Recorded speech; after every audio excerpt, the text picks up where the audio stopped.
Thank you very much. Good evening.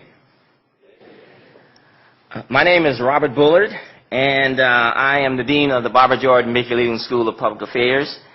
And I am really pleased to be back on UT's campus giving this lecture about one of my favorite talks. And I want to thank the sponsors of this event and allowing me this opportunity to share with you some of the work that I've been doing for the last 3 decades. What a great theme, hot science, cool talk. The lecture that I'm giving this evening really attempts to bring together this whole idea of environmental justice and sustainability. And it can be subsumed in this concept called just sustainability. Just sustainability. As a matter of fact, that's the title of a book that I wrote with a couple of colleagues. It's called Just Sustainability's Development in an Unequal World. And it deals with this whole idea. When we talk about sustainability, it conjures up a certain concept. But when you add just to it, just sustainability has another context. Yes, I have written 17 books. And I enjoy this. I really enjoy seeing my name in print. I like to write. And my feeling is that when I write it, it must be right. So you don't have to wait for somebody else to tell the story. It's 17 books dealing with housing, transportation, community economic development, smart growth, urban sprawl. It's dealing with race and place and space. It's dealing with issues of disaster response and also disastrous response. And so it's 17 books, but it's only one book. But don't tell anybody. What I have tried to do over the last 30 years is to connect the dots. And for 3 decades, connecting the dots has been a career. When I started out, my first job out of graduate school was at Texas Southern University, 1976. And to understand how one gets into this field, not something that you plan, but something that you are forced into duty. And what I have tried to do in my career, and one of my heroes is W.E.B. Du Bois, a scholar, a political analyst, an activist, a teacher, a researcher, an author, and to redefine concepts and what the limits are. And so in the environmental justice movement, what we have tried to do is to redefine environment. The environment to include everything. The environment is where we live, where we work, where we play, where we learn, where we worship, as well as the physical and natural world. The environment is out there in the hinterlands and the wilderness, but it's also in this room. This building is part of the environment. And so when we talk about the environment, and we talk about places, and we talk about locations and space, we have to understand how it's all connected. And when we talk about this whole idea of environmental justice, some people still, even to this day, don't have a clue as to what environmental justice is. When I was writing Dumping and Dixie, I sent the manuscript off to at least a dozen publishers. I got a dozen rejection. Rejection is a mother. And so when you talk about, how you get instant fame, there is no such thing as instant. There's instant coffee, but it has been a long struggle. I got those rejections letters back, and I still have them. I haven't written this book yet. Some of the editors saying, you can't use environment and justice in the same sense. The environment is race neutral, class neutral. Environmental racism, there is no such thing as environmental racism. And so I get these nasty rejection letters back. And it just so happened I stumbled upon one publisher out of Boulder, Colorado. There's something about Colorado air. We don't know what it is. Mountain high air. that Westview Press decided in 1990 to publish Dumping in Dixie. And when I wrote Dumping in Dixie, a 160-page, less than 200-page book, I wrote it as a book to get in the hands of people who are out there, really doing some community grassroots on-the-ground work. But the publisher made it into a textbook. And it was adopted by a lot of universities, and I wasn't mad at them. Because when I got the first royalty check, it was fat with a P-H-A-T. It was nice. It was nice. So things happen for a reason. So when we talk about the principle of environmental justice embraces this principle that all people in all communities are entitled to equal protection of our environmental laws, our housing laws, our transportation laws, education, civil rights, human rights. So this principle touches every aspect of our lives. But it also includes the natural and physical world. And so when we talk about this whole idea of environmental justice, and we talk about my backdrop, or the Houston backdrop, how I got started. I got started in Houston in 1978, 2 years out of graduate school. Untenured assistant professor of sociology at a historically black university, a state university. My wife sued the state of Texas. Texas Department of Health that granted a permit for this landfill. I'm sorry, sanitary landfill. And we know there is nothing sanitary about a landfill.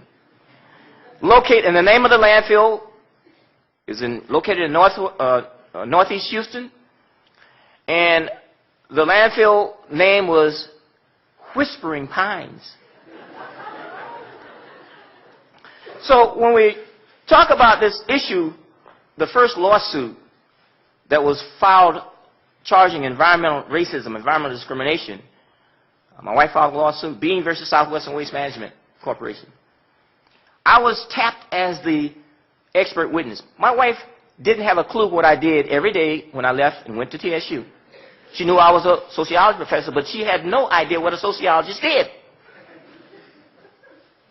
But she said, Bob, I just filed this lawsuit. I just sued the state of Texas. I just sued the city and the county and the company. And I said, you did what? I said, you sued my employer, baby. She said, yeah. And I need somebody to collect data for this lawsuit. I need somebody who works with census data, somebody who can map and plot and figure out what happened in Houston from the very beginning up until 1978. I said, you need a sociologist. She said, that's what you are, right? I said, yeah. You're it. I got drafted in this. There was no design. There was no methodology. And so I had 10 graduate students in my research methods class. And we basically developed the protocol. We developed the model, the methodology. This was long before GIS. There was no GIS. Long before laptop computers, desktop computers. I had an Apple IIe computer, my kid's computer, that had 64K. It was a toy. We ran the data in the computer center at TSU with punch cards. Ancient, it's like taking a chisel and a hammer, and we did windshield surveys. We would go out and we would peruse the landscape. Houston is flat. A lot of it is below sea level. Anytime you see a mountain in Houston, you have to be suspicious. Landfill. So what I'm talking about is really how you develop a protocol, you develop a design, and you really move to address an issue where there is no roadmap for you. The gentleman with his back turned that's leading a protest right now is a congressman, Congressman Al Green, representing, a district in Houston. He was a justice of the peace at the time. So when we talk about this issue of Bean versus Southwestern Waste and discrimination, and looking at the fact that in northeast Houston there was nothing in that area except houses and trees. There was no industrial industry out in that area. The only thing that made that area unique is that it was an African-American community. I'm sorry, predominantly black. That's like me saying my family is predominantly black. It was an almost all black neighborhood. This was not a poverty pocket. This was a middle-income African-American community in the suburbs. 85% of the residents owned their homes. And so it was basically residential, single-family homes in a suburban area that was not what you would think would be compatible with a landfill or industrial use. But being Houston, very unique, only major city in the United States that still does not have zoning. I'm sorry, bad word. Zoning. And so we had this anomaly. And so I wrote a book. And this was my first book, Invisible Houston, The Black Experience in Boom and Bust. And I wrote a chapter in that book to deal with that experience in Houston and what happened in that context. And so when we talk about black neighborhoods, Houston had 5 landfills from the 20s up until the 78. All 5 were located in predominantly black neighborhoods. And there were 4 privately owned landfills. 3 out of 4. Houston had 8 city-owned incinerators. 6 out of 8 in black neighborhoods. And so 82% of all the waste that's being disposed in Houston was being disposed in a community that made up only 25% of the population. Now, that is disparate impact. That is disproportionate impact. We saw that as unfair, unjust, since everybody produces waste, but everybody doesn't have to live near the landfills. Houston did not have zoning, so these were decisions made by individuals. This was not a map where you would take a dot and throw a pin, and wherever it lands randomly. These were decisions that were made based on who lives where and who's most likely to resist, who's most likely to have resources to fight, etc. And so when we look at this pattern, this is not just a Houston phenomena. In 1982, the birth of the environmental justice movement, where soil that was contaminated with oil was scooped up, and a place needed to be found to dispose of that soil. And this is in Warren County, North Carolina, protest, 1982. Now, the soil, how did the soil get contaminated? Well, there was this illegal dumper that turned the spigots on in the truck and let the PCB oil along highways in North Carolina. North Carolina cleaned up the soil along the highways, and then they needed a place to put it, to dispose of the soil that was contaminated with PCBs. Now, for your non-chemists, PCBs is very dangerous stuff. It's not like something you want to sprinkle on your cereal. Nasty stuff. And so they scooped it up, and then they had a holding place, and then they said, we have to dispose of this. North Carolina has 100 counties. And they went through this very rigorous process, scientific process. No science involved other than political science. And when they went through the process and they opened the envelope, and the winner is Warren County, North Carolina, one of the poorest counties and one of the blackest counties in the state. People said, no, this is wrong. And protests ensued. People went to jail. North Carolina, Warren County is mostly black and mostly poor. And mostly rural. So it was hit with this triple whammy of vulnerability. Over 500 people were arrested. This was the first time mass number of people were arrested protesting landfill. It is in this area, in this county, at that time that Reverend Benjamin Chavis, who was the executive director of the Commission for Racial Justice, which was part of the United Church of Christ, coined the term. He said, this is environmental racism. And so when you look at young children, elementary, middle school children, putting their bodies on the line in front of these trucks that contain toxic soil and saying, no, do not bring this poison to my community. This was such a great photo, and I'll tell that story later. The United Church of Christ produced a great report in 1987 that came out of that protest. That report is Toxic Waste and Race in the United States, 1987. This was the first national study that showed the pattern, not just in Houston, not just in the South, but across the country. It showed the pattern. It did a very sophisticated statistical analysis using the best regression analysis and path analysis and all the controls used, and it found that race was the most potent predictor of where these landfills are, these hazardous waste facilities are. Not income, not property values, not education, race. This was such a great and powerful photo. I said, wow, this should be on a book. And so when you look at this whole idea of the Deep South being unique and having all of these environmental problems, you know, in terms of those southern states that resisted civil rights, these are the states that still have some of the worst environmental conditions. If it's poison, if it's pollutes, they say, well, that's okay, bring it on.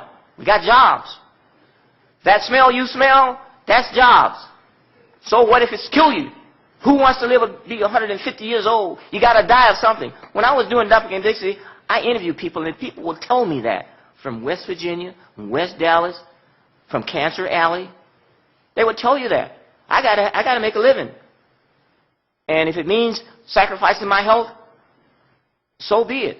What the environmental justice movement says is that no worker should have to sacrifice his or her health for a job. And so when we talk about these issues and we talk about the connection between the exploitation of land and the exploitation of people, that's dumping in Dixie. And so this whole idea, this notion of how we address this issue, we decided in 1991 that it's time for people of color to speak for themselves. We organized this first national People of Color Environmental Leadership Summit. And we said that we can't wait for other organizations, great organizations that have been around for over 100 years. Many of our friends, Sierra Club, National Wildlife Federation, and Audubon Society, and all these other groups, we say, we're not going to wait for you to tackle these issues in our communities. We're going to start ourselves. And we organized the summit. We planned it for 500 people, and 1,000 people showed up in Washington, D.C. And this was driven by people who were hurting, who were living on the fence line, who were on the front line of environmental assault. We had, first it was just me doing this research, and I recruited a whole bunch of other people in academia. And I told them, I said, don't worry about the tenure. We will write, we will publish, we will make this a discipline, and don't worry about it. And some people were nervous. Because you know tenure is something that you want if you're in academia. And you don't want to do this crazy study and get people mad at you. I wasn't using the P word, but I won't. Off at you. Mad at you. And so we said, we're going to hold this summit, and the United Church of Christ Commission for Racial Justice basically sponsored this summit. And we developed 17 principles of environmental justice. And the first principle is that people must speak for themselves. Not that you have to agree with them. And that people must be able and empowered to do for themselves. Nobody's asking anybody to give us any kind of handout.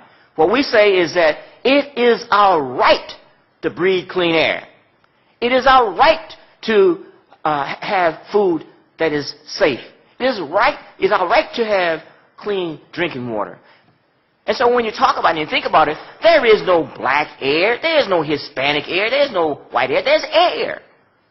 And most people that I know breathe air, drink water, eat food.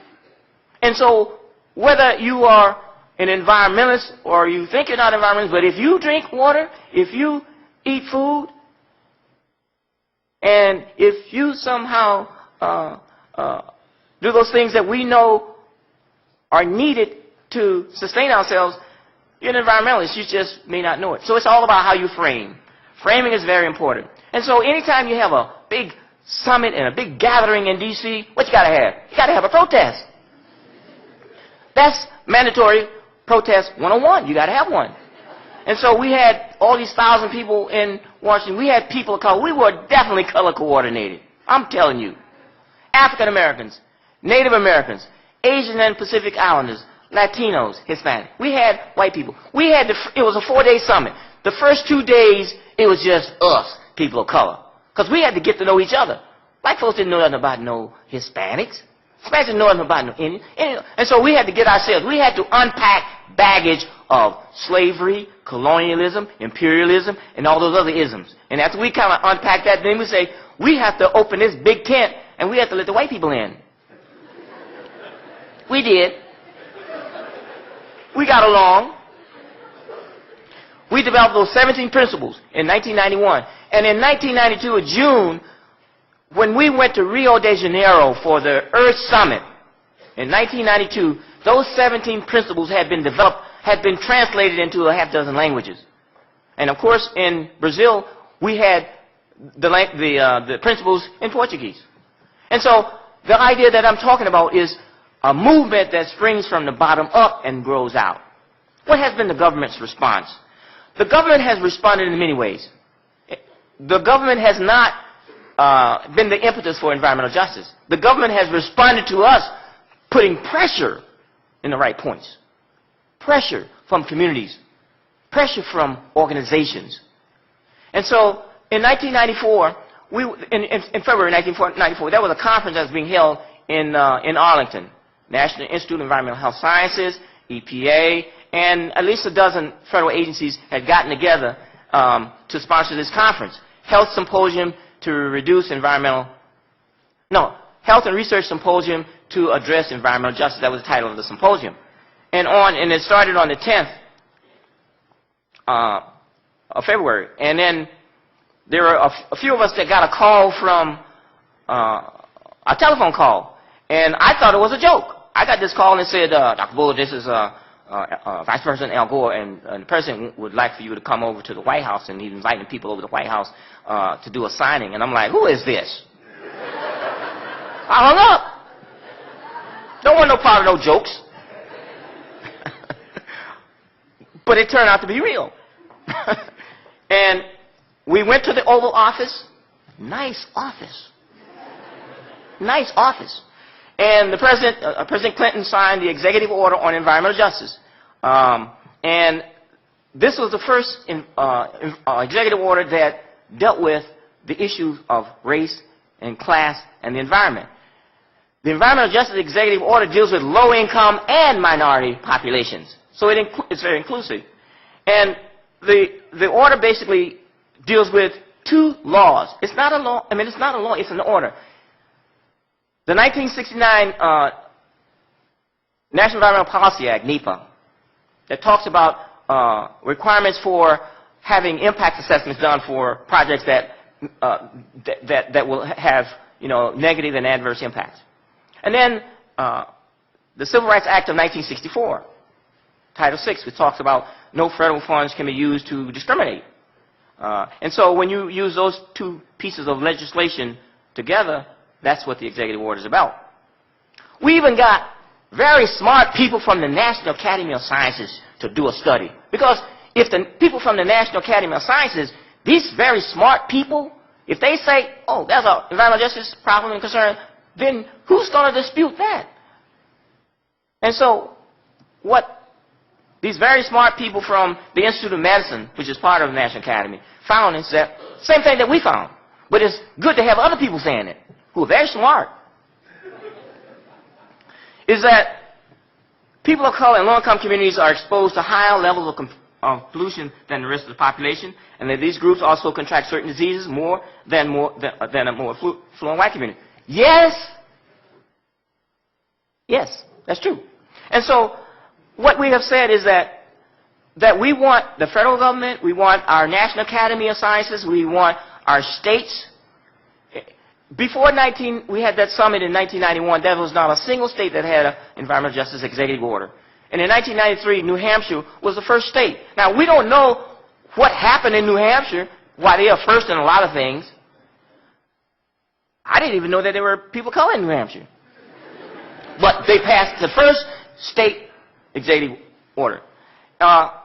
In 2007, there were 41 states that had executive orders. In 2013, as we speak today, all 50 states have executive orders or some type of state law or some type of policy on environmental justice. Now, let me be clear, or let me be frank, and let me be Bob.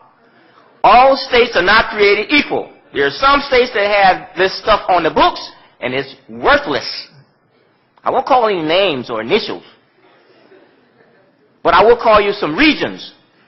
Region 4, EPA, and Region 6. These are the problem children, and these are the states that were part of the old Confederacy and who were resisted civil rights, and they are very tough nuts to crack when it comes to the environment and enforcement of worker safety laws, dealing with health and safety, and dealing with environmental siting, etc. And so we know the issues, and we know that it is not rocket science to figure out that healthy people and healthy places are correlated. And the places that have done the most to create healthy environments are also where they have the healthiest people. And so when we talk about what's a good indicator of health, zip code. Your zip code is one of the best predictors of health. Not rocket science. And so when we talk about these issues of the poorest communities that have the worst health and how we're going to address this. And so race matters. Place matters. And so when we talk about racialized place, there are some places that have been racialized, and just like Houston way back in 1978, there are certain neighborhoods that were unofficially zoned for waste, even though Houston doesn't have zoning. And so when we talk about the important factors, and that we talk about residential apartheid. I wrote a book called Residential Apartheid, The American Legacy, UCLA Press. All my books and all this stuff is tied together, and you'll see how it's tied together as I move through. And so when we talk about what's the documentation, there are more than 100 studies that link racism to worse health. More than 200 studies that show racial and class disparities when it comes to environmental quality. And so when we talk about this whole issue of geography of vulnerability, now we have great mapping tools, and we have all kinds of ways to show and display the disparities in really nice maps and charts, and it's like you could almost make art out of it. It's beautiful, but when you dig deep and look at it, it is really horrific when you talk about the problems. There are regional issues. The 10 healthiest states in the United States. This is not my data. This is from the United Health Foundation. You can really believe it. If you look at where the healthiest states are, there's a regional bias. Not one of the 10 healthiest states is located in the southern United States. If you look at the unhealthiest states, every year that this survey is done, this study is done, 2 states, Mississippi and Louisiana, they fight each other as to who's going to be on the bottom. They rotate. They say, oh, this year I'm going to be number 50. And they say, oh, I was 50 last year. Mississippi. And so when you talk about this, I think Texas is like 40 or something like that. So Texas is doing a little better. But when you look at the 10 greenest states, you'll start seeing this pattern. Look at these places: Vermont, Maine, New Hampshire. These are places I've been. Very green. But if you look at, when you start mapping vulnerability in those belts, you talk about the poverty belt, the uninsured belt, the black belt, the fat belt, obesity belt, diabetes belt, stroke belt, pollution belt. Here we talk about poverty belt. Look at those, the blue, heavy blue, and look at that poverty belt along the southern U.S. If you look at the uninsured belt, where you have lots of people who don't have health insurance, you look at the southern region as having this concentration. If you look at the stroke belt, this is where people stroke out. And a lot of it has to do with environment, a lot has to do with food, a lot has to do with a lot of things. But if you look at those southern states, we're dying of strokes. If you look at obesity, look at the fattest state. I'm sorry, the state that has the highest obesity rates. Mississippi. Mississippi has one of the highest poverty rates. Look at the state that's the thinnest. Colorado. What they doing out there? Eating bean sprouts and tofu? So there is a pattern to where these states are. Look at the concentration of people who don't have cars and the concentration of people where there are no full-service grocery stores. It's hard to shop for food on the bus. And so if there's no supermarket in your neighborhood and your transit is lousy, what you got? You got a problem. And so when we talk about the congressional districts where there's high concentration of food hardships, you can see these red areas being high concentration. And look how the concentration is in the southern tier states. This is another one where food insecurity. And you start looking at places where the problem of high pediatric asthma rates and where kids are being sent to the emergency room and hospitals, and the dark brown areas are areas where there's high concentration.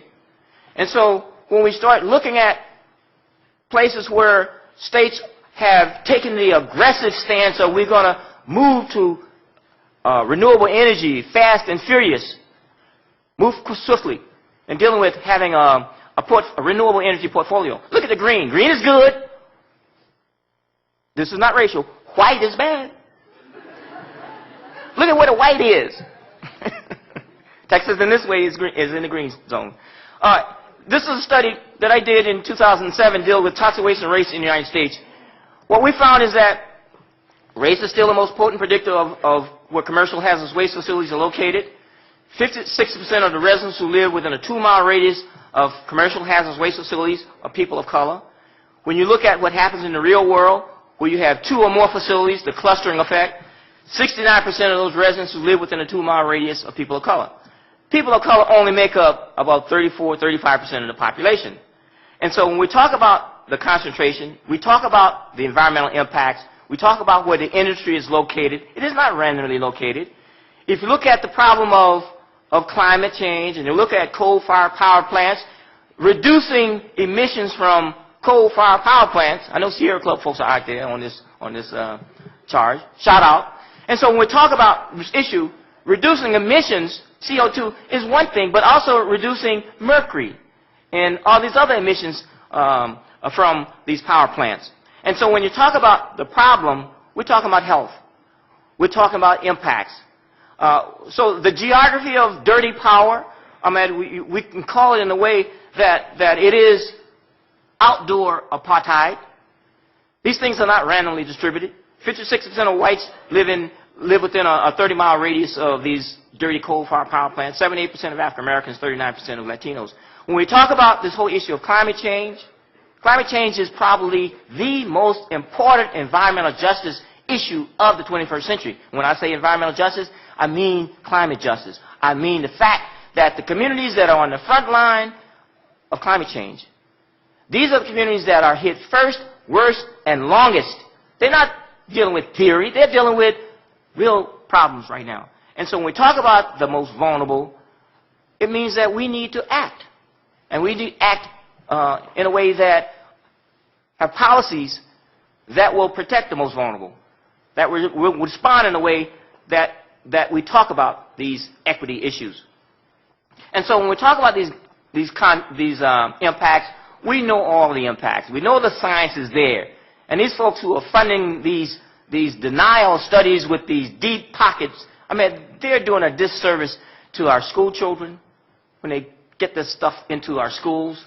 They're doing a disservice to our nation when the rest of the world are wondering, what are we drinking? What are we smoking?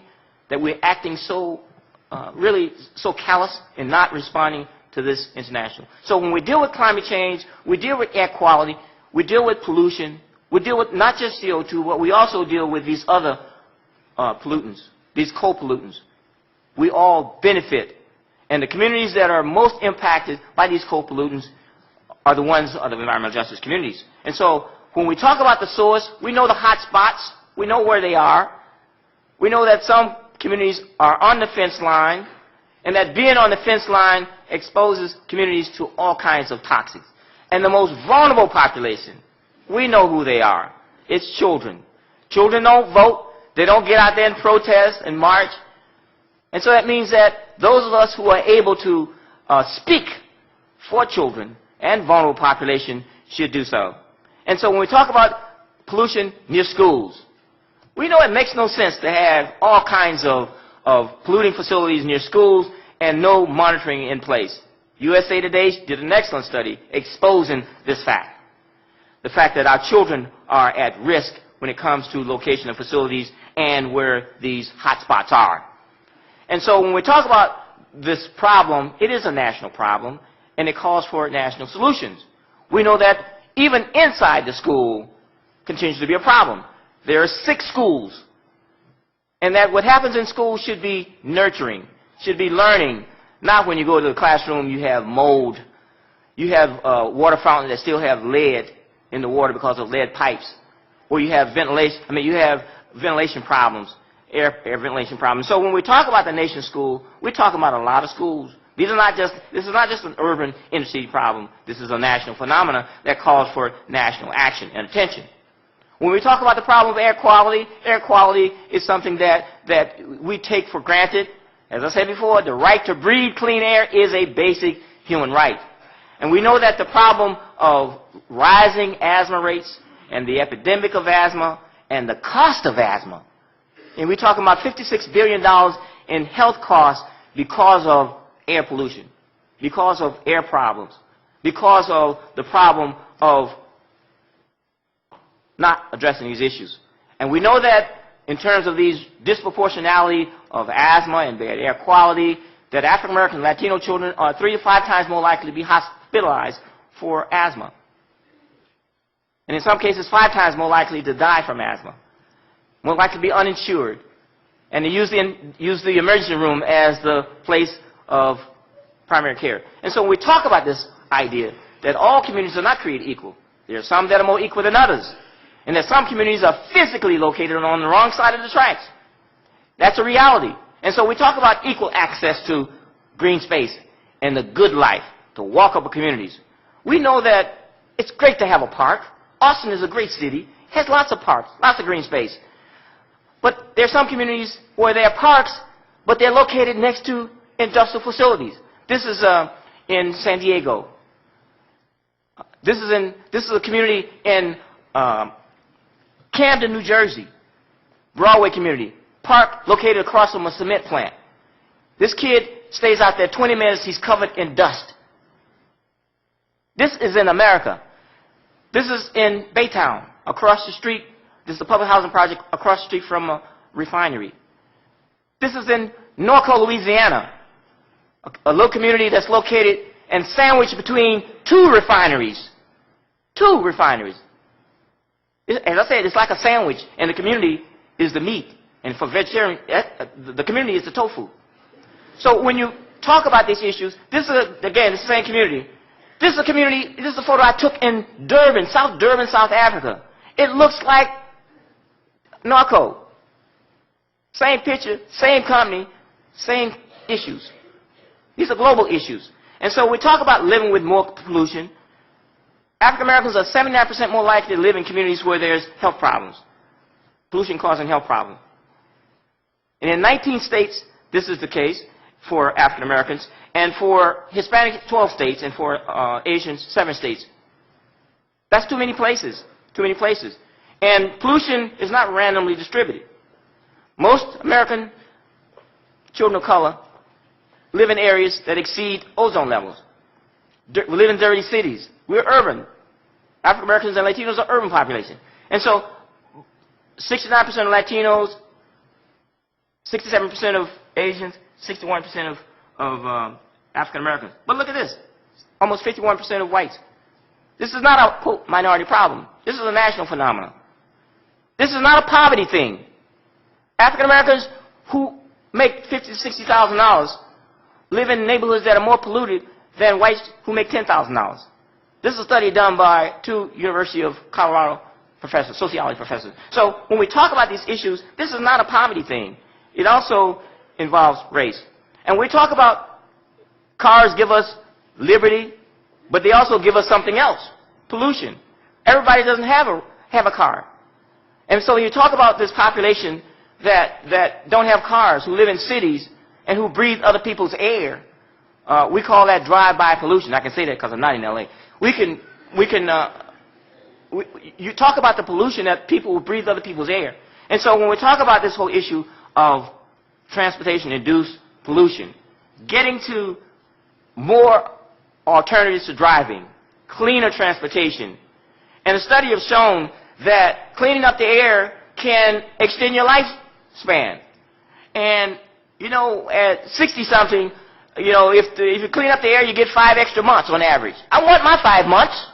I don't know about you, 20-something out there. You can spare it. But cleaning up the air is more than just a sexy thing. You know, when the '96 Olympics was held, when we couldn't drive our cars, we had to park and ride motor. The air was clean. The number of kids sent to the emergency room went down.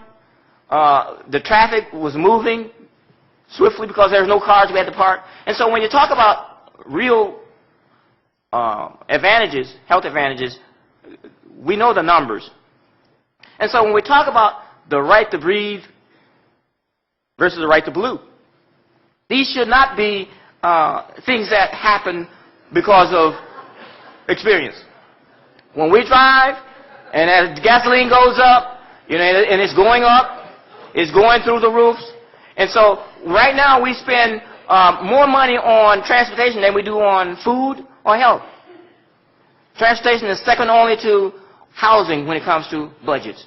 And so when we talk about these issues, we talk about the problem. We know they're trying to create green clouds, but this is a myth. You build them and they will come. Roads, roads, roads. And in some places, you spend more on roads than you do on transit. 80% of the transportation dollars go to building roads, only 20% to transit. And so we know that there are benefits from having alternatives to driving, benefits of having more and more development that's around alternatives to driving, and walkable communities, and reduction in use of oil. All these things have impacts, and they're positive. And so less automobile-dependent society means that we will be moving quickly toward a more just society. And I did a book in 2003 called Highway Robbery, and it's like that sucking sound you hear when all the tax dollars going out and they're neglecting the transit system and building roads way out, you know, in Greenfield, etc. And so it's a matter of how do we reverse that trend? How do we deal with improving the infrastructure, all the jobs that are created by improving our bridges and making sure that our transit systems operated efficiently? And this whole notion, you build highways and you build a 50-lane highway and it'll fill up, building roads to nowhere. And so the notion and the solution is a just and sustainable world. It is unlikely that we can achieve any level of sustainability until we address these legacy issues, dealing with equity, dealing with justice, dealing with fairness. And I think it's important that we can fund transit instead of roads. Of course, we have to upkeep the roads, but we have to create equal access to green space and sustainable, livable places, walkable communities, communities that have full-service grocery stores, supermarkets, areas that have parks, and areas where we stop just targeting communities for pollution. They don't even get the jobs, they get the pollution. And too often they get sick. And so when we talk about solving these problems, sick schools and pollution and hot spots, these are big, tall order items, and ultimately I think we'll win. Having to address climate change and focusing in on those areas where we see the justice question, making sure that throughout the curricula at universities, where we are talking about transportation, we're talking about housing, we're talking about community development, we're talking about ecosystems, etc. No matter what the discipline, there is a role for the environmental justice framework to be inserted because we're talking about fairness, justice, and equity.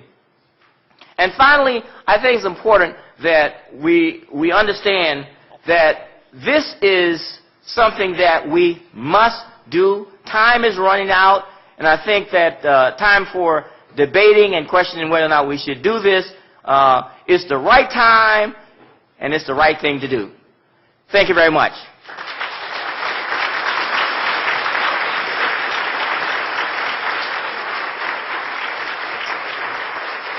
shot. Oh, thank you.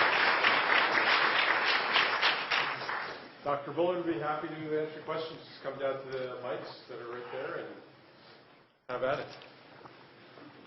Thank you so much. I wanted to ask you a question about tar sands pipelines. They're all coming to ground zero. Port Arthur and other communities, end-of-market community refineries that are already overburdened with toxic pollution. I wanted to know, how do you think Texas can be as maybe successful as communities in Detroit around the Marathon refinery and people in Indiana around BP Whiting, where you're actually seeing homes being bought out and moving people away from the fence lines? Thank you.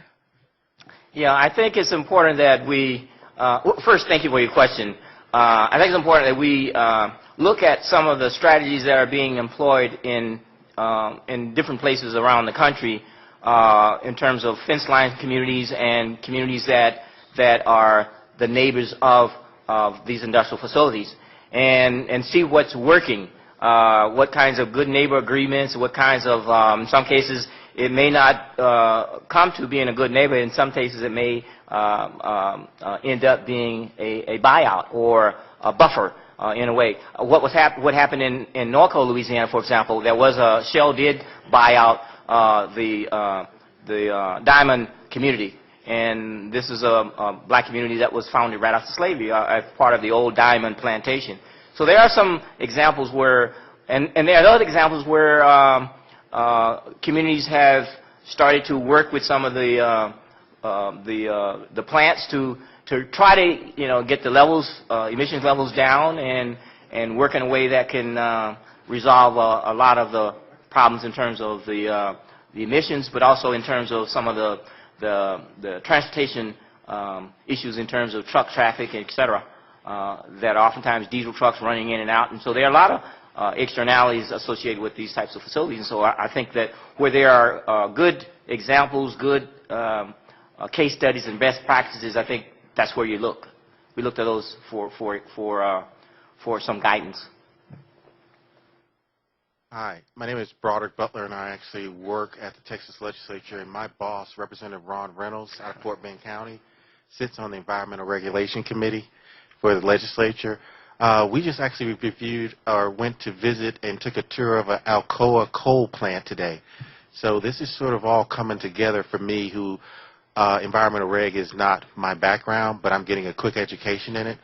I'd like to sort of get a commitment from you. I would like for you, if you can, to come before our committee to give some testimony on environmental justice, if you can. And then I think that's pretty much it. But just sit down and talk to you, because I'm only getting one perspective from industry, and it's a really nice one.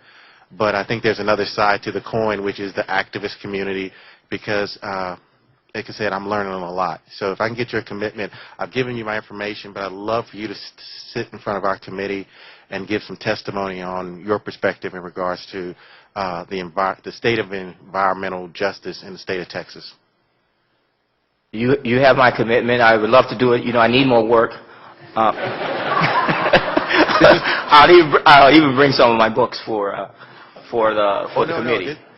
Free of charge. This is public policy work, so you'll basically be educating members you only get to hear from the industry so far, because I toured the plant. I heard a lot of nice things, but then luckily I came back to my office and a nice activist sat down and talked to me and said, you don't have the whole story, and I was pretty much blown away. So if you can do that, you have my information, and so I have another commitment, but I'm going to jet out. But if we can connect with each other. Plus, I also was a government relations director at the university for the last 3 years before I came back to the legislature. So if you don't find me, I'm going to find you. Yeah, okay. All right. Yes. Mr. Bullock, I very much appreciated your presentation, and I think that the environmental community owes you a debt of gratitude. I think most of us are greatly aware now that equity is a critical component of sustainability if it's to succeed. And my question relates to the fact that recently in Austin, maybe a decade and a half ago, a controversy erupted over a tank farm that was located in East Austin. You know, the industrial argument was that, oh, well, we were here first, and you know, the community then grew up around the tank farm primarily because the property values were depressed there, and so economically distressed classes of individuals were only able to buy in locations such as that. Eventually, the industrialists bought the bullet and moved, or bit the bullet, I guess I should say, and moved. But what is your approach to a circumstance like that? Does a corporation, does an industry have an obligation to relocate? You know, if they locate on the periphery or away from communities, and then communities grow up because of economic circumstances? That's a very good question. As a matter of fact, I know the people who fought in East Austin, Poder and Susana Amanza, and shout out.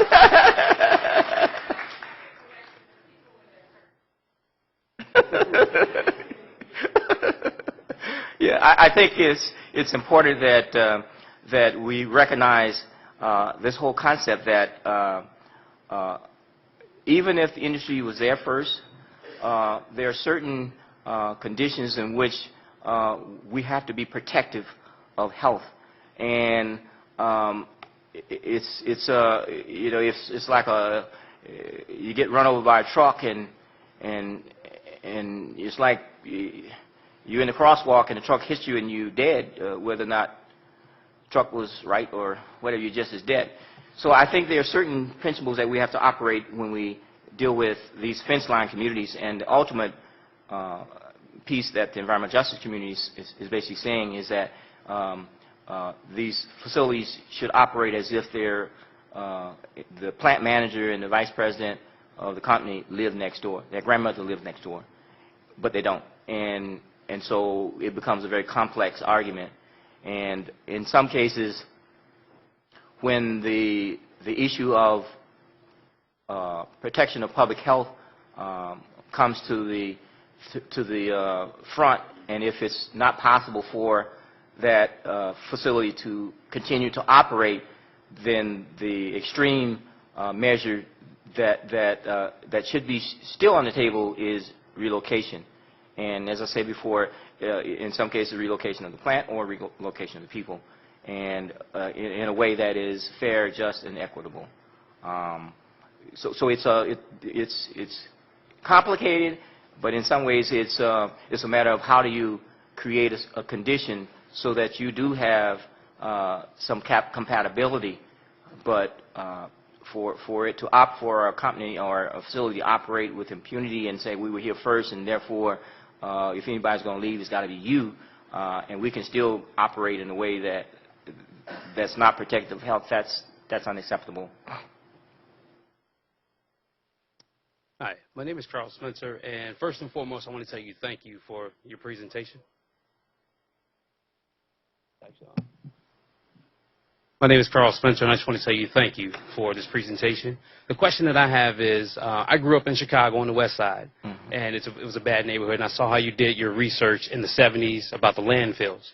Did you do research in terms of food? Because I remember growing up as a kid, like you go to Church's Chicken, and you could see the chicken being like this big with the steroids in it. And so now here it is, 2013, and we're talking about obesity and these things. So I'm just curious, was there any research done back then in the 70s? Well, you know, this whole idea of food deserts and the issue of community greening and all these things, it's relatively new in terms of policy, but just think about it. In you know, 50 years ago, 60 years ago, there were no a lot of the people in the South, you know, use the South, actually had gardens, and a lot of the food was grown. In terms of very few people ate out at restaurants, and so you had control over what you put in your body because you got it from a garden. Now, as we move to more commercialized fast food, quick, and as grocery stores, full-service supermarkets left neighborhoods that were considered high risk and low profit, etc., and you started to get this disinvestment, the commercial redlining, you started to get less quality food in terms of people shopping, and you had fewer full-service supermarkets, but more access to unhealthy fast food kind of thing. So in the last 20 years, lots of studies now have shown that trend and what has happened in terms of obesity, childhood obesity in terms of food, but also in terms of what happens in terms of access to PE in school and recess in school, and the onset of couch potatoes in terms of children, children not playing outside, and in some cases not going to parks because in some cases the parks have been taken over by the gangs. There are a lot of social determinants of health that's now coming together, a whole movement dealing with these issues. And so holistically, when you talk about the steroids in food or the additives in food, you talk about the relationship with the chemicals. Studies now, all kinds of studies now are showing those links and those relationships are causal enough to scare you. And so, a lot of the cigarette science now is being pushed aside, and the real stuff is coming out. And so I think that's very good. And so once we have the data, once we have the results, what do we do with it? That's where the policy piece comes in, and that's where educating the public about what these numbers are. And so we have to have translation research that how do you put it into action, how do you take it and take it to the legislature, and you take it to the city council and the county commissioners.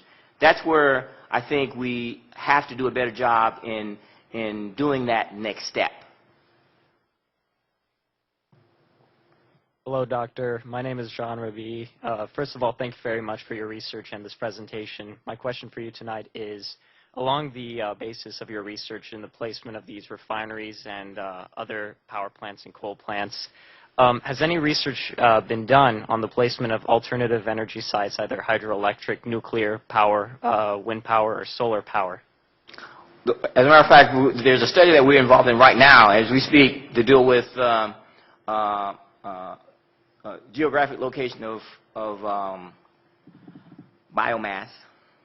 We did analysis of nuclear power plants, and the proposals, I think there were 34 proposals for new nuclear power plants, and we looked at the first 2 power plants to get permits and where they're located.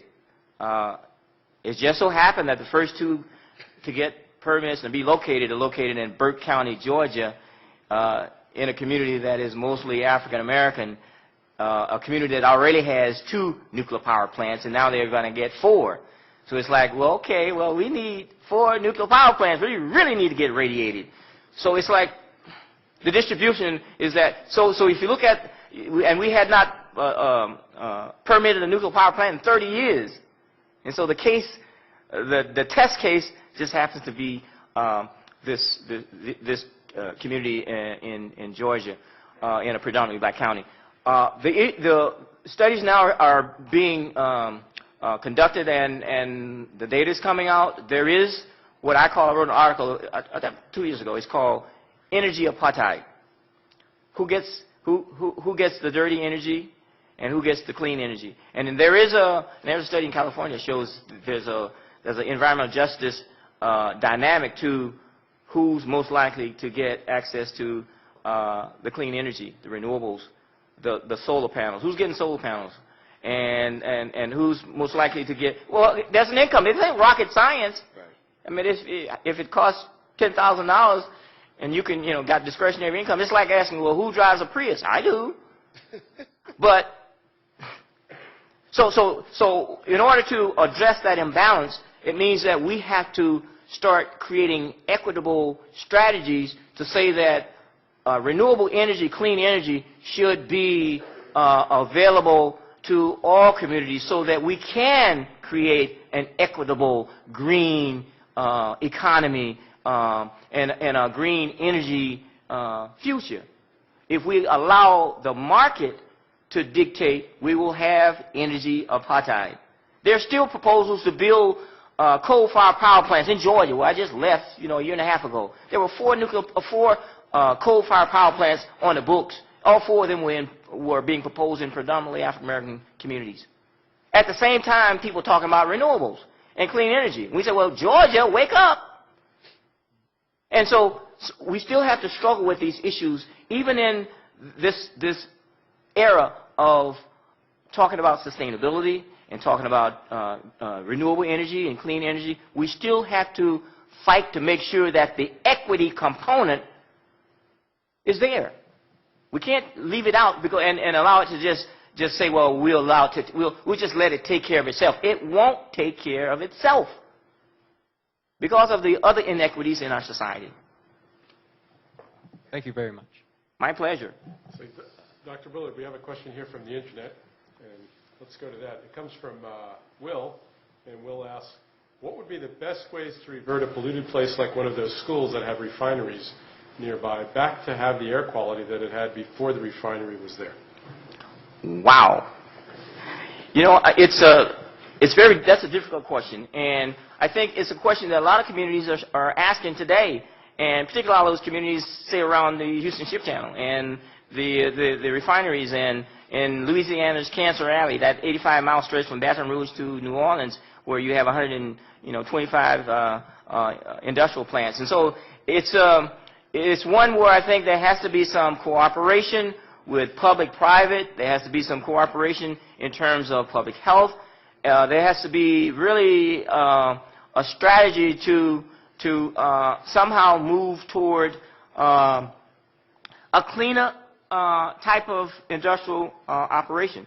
And there's a whole movement that talks about, as we move from fossil fuels, there has to be a just transition. It's like, when people thought tobacco was bad and the farmers were the bad guys, they said, well, let's make growing tobacco, bad. And so it meant that, tobacco farmers were out of work. And so there has to be a transition. And so I think that ultimately there will need to be some kind of gradual moving away from the dirty type industries to the transition to more to a cleaner and more sustainable type of operation. But that's not going to happen overnight. But we don't have to wait 100 years to do that. There needs to be some phasing in, a strategy to move in that direction, and it needs to be a partnership kind of thing. Great. You were talking about Cancer Alley, and I spent 9 years working at LSU when I left grad school. And whenever you had, some kind of grassroots protest against the chemical plants, black leadership came out against the activist community. And it was because a lot of pastors, politicians were in the pockets of, these chemical plants. So how do you deal with this complex issue where on the one hand, the person on the street needs a job? And, living in Baton Rouge, I'll say that, to get a job at a chemical plant, black, white, college degree, high school diploma, whatever, was seen as, in many ways, a good job.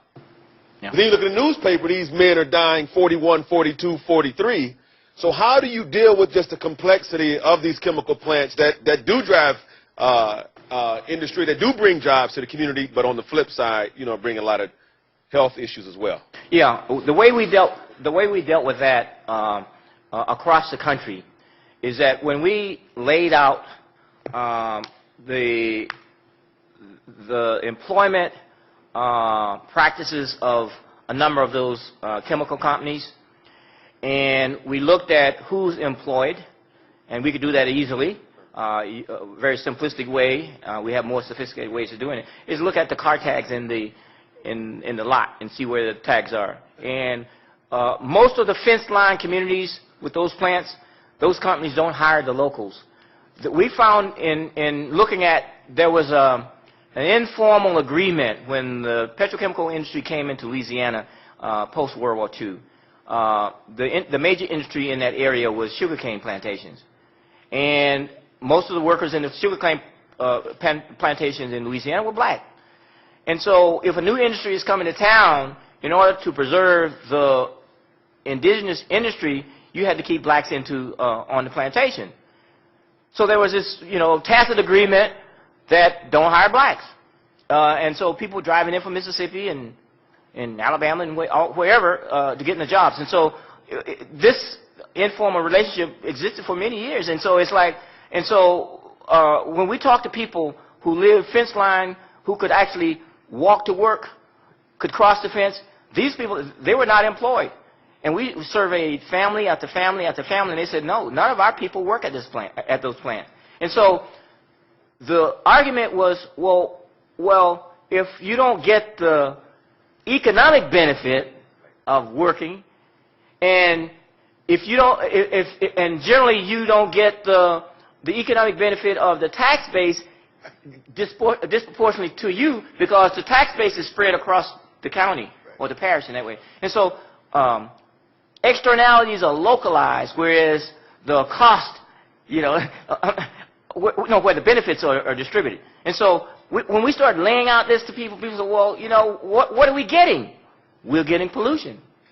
We're not getting the jobs. And so we start dealing with this in community after community and doing the studies and showing that the company says, like we did a study in suburban Chicago where they wanted to build an incinerator. I'm sorry, a waste recovery facility, waste to energy, an incinerator. And they say, we're going to provide, 150 jobs.